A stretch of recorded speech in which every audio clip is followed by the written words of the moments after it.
Imagine this for a second. You wake up, check the news, or maybe get a strange phone call and find out someone almost sold your house. Right out from under you. Yeah, it sounds like something from a movie plot. Exactly. Yeah. But it's not. We're seeing this happen with incredibly famous properties. Think Graceland, Elvis Presley's place. There was a serious attempt to sell it using a forged deed. And it's not just Graceland. The Spelling Manor out in L.A., same story. Huge property worth maybe $165 million, and suddenly there's a legal fight over a fake deed. These aren't just like wild stories. They're real fraud attempts, and they're getting alarmingly sophisticated. So that brings us to the big question. What's making these scams possible? What's the new tool in their toolbox? Well, the short answer, and it's kind of chilling, is artificial intelligence. AI. AI.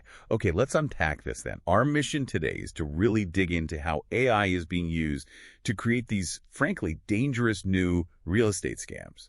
And more importantly, what you can actually do to protect yourself, your home, your peace of mind. And just so you know, a lot of the really sharp insights we're discussing today come from a great blog post by Susie Karstedt over at Rethinking Real Estate in Lake Tapps, Washington. She really laid out the risks clearly. Yeah, it's a fantastic piece.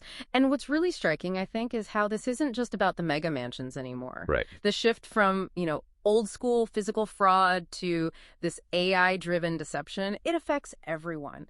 Everyday deals, small properties, big properties. We need to explore these changing tactics and figure out the safeguards everyone, literally everyone, needs to be aware of. Okay, so let's start there. You mentioned the shift from old school fraud. What did that look like, and how exactly is AI changing the game so drastically? Well, think about it. Traditionally, fraud often needed some kind of physical element. You needed to get your hands on actual paperwork, maybe intercept mail, or you had to be convincing in person, face-to-face. Right, shoe leather, basically. Yeah, exactly. Now, AI tools can generate incredibly realistic fake IDs. Forged signatures that look perfect, counterfeit notary stamps that would fool most people, and even deepfake videos. Deepfake videos. In real estate fraud, how does that even work? It's deeply concerning. Yeah. Susie Karstedt's post mentioned a specific case involving a title company. They were on a Zoom call for a closing, right? The person supposedly selling the property was on video. Okay. But the team felt something was off. The person wasn't moving quite right, blinking seemed unnatural, the way they spoke wasn't flowing, just didn't feel human. That's creepy. It gets worse. They suspected it was a deepfake, and the image used to create it.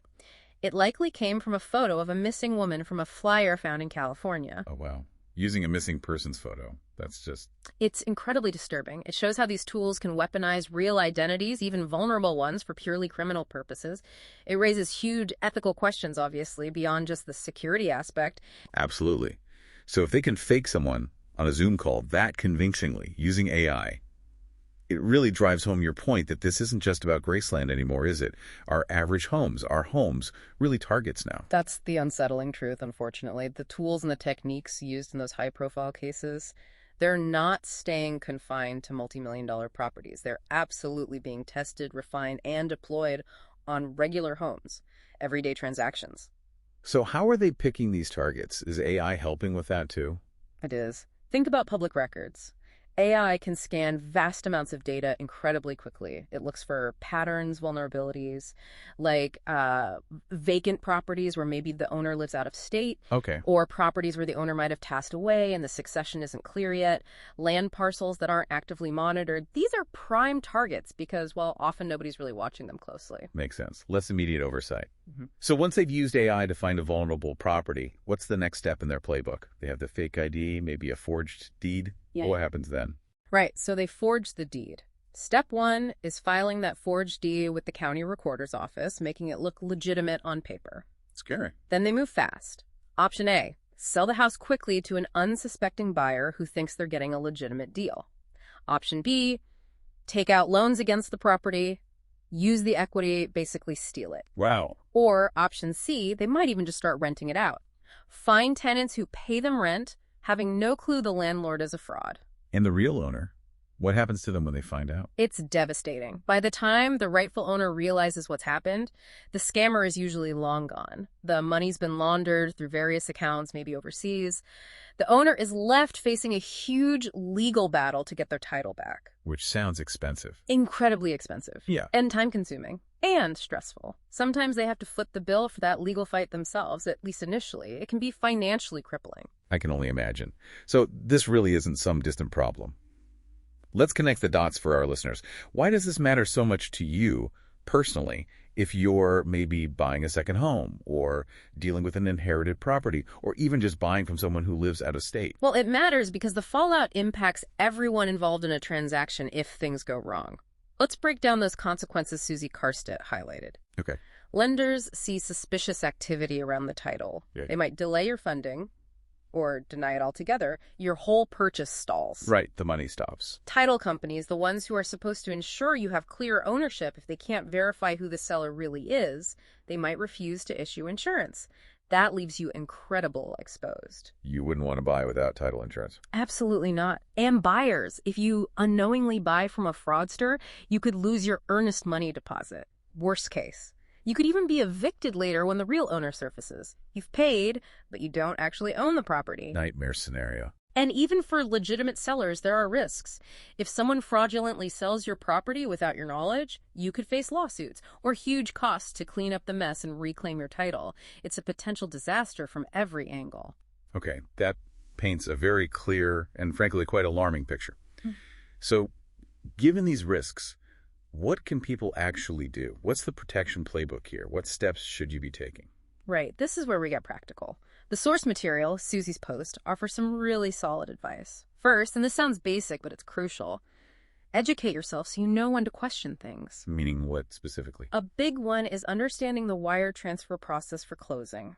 You're sending a huge amount of money, usually. Know the exact procedure your title company or attorney uses. Who will contact you? How? Will they ever email you last-minute changes to wiring instructions? Probably not, right? That sounds like a classic scam. Exactly. And Susie shared a great story about this. A client got an email, supposedly from her lender right before closing, with updated wiring instructions. But she'd been briefed by her agent about potential fraud. Something felt just slightly off. Gut feeling. Gut feeling plus the education. So she didn't click, she didn't wire, she called her agent. They immediately confirmed it was bogus.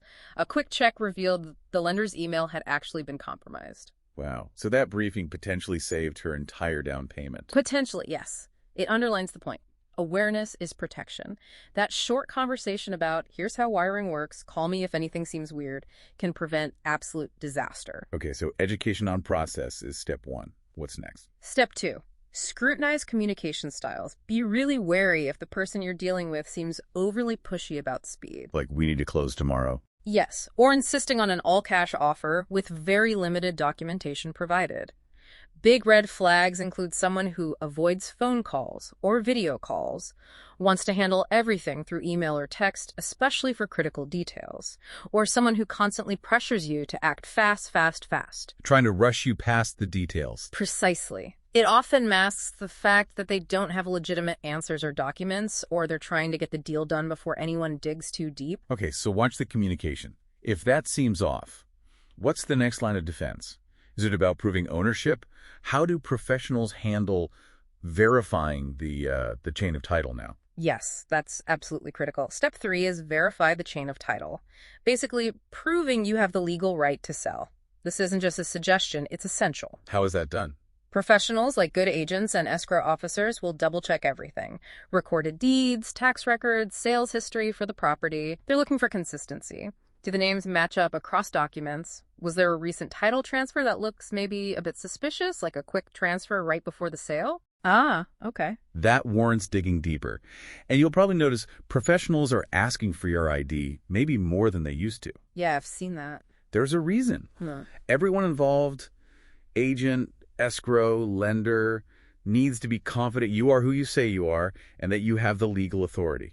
This is especially true if you're not the direct owner, like if you're acting as a trustee for a trust or a guardian or selling on behalf of someone else. You'll need to provide that specific legal paperwork proving you have the right to sell. Makes sense. Verifying identity and authority is key. What else is in the playbook? Next step is title insurance. Think of it as your financial safety net for ownership issues. We mentioned it earlier, how vital it is. Absolutely. It protects you financially if someone later challenges your ownership because of something that happened before you bought the place, like those forged documents we talked about, or maybe simple clerical errors in the records or undisclosed errors popping up. With AI making forgeries better than ever, title insurance is arguably more important now than it's ever been.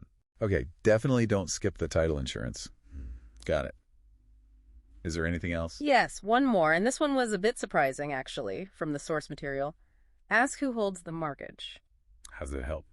Well, ironically, having a mortgage on the property can actually be a deterrent to this kind of fraud. Really? Why? Because a scammer wouldn't just need to fool the homeowner, they'd also need to fool the lender, the bank or mortgage company holding that loan, to successfully sell the property or take out new loans. It adds another layer of complexity and verification they have to get past. So properties owned free and clear, with no mortgage, they're easier targets. Significantly more vulnerable, yes.